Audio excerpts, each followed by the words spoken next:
As you can see, there is an ill-defined but localized dermatitis in this region.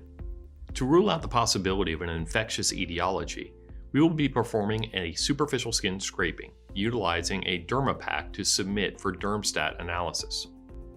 You'll notice the collection pack has a colored surface to aid in the visualization of the patient's sample, and has an area for patient information on the opposite side. We also have a sterile scalpel. In this case, we're using a 10 blade, but a 15 blade would also be acceptable.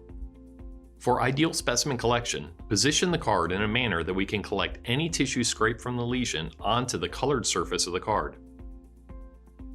Using the scalpel, we simply scrape the surface toward the collection pack.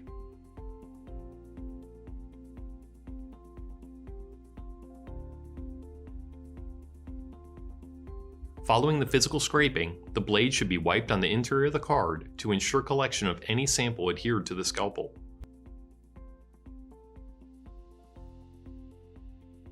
The collection container is then sealed by folding the flap A up, followed by flaps B and C. The paper covering the adhesive strip is removed and flap D is folded down and pressed to seal tightly.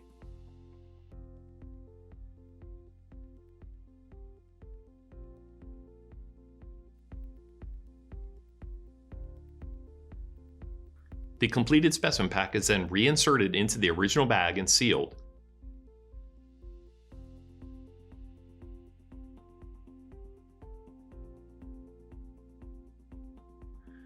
This bag is then inserted into a standard biohazard bag for tissue transport, and that bag is sealed.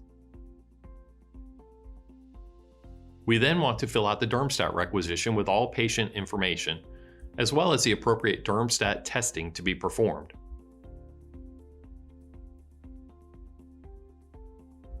The requisition form can then be placed in the outside pocket of the biohazard bag. Packaging is then complete and the sample is ready for submission to the laboratory.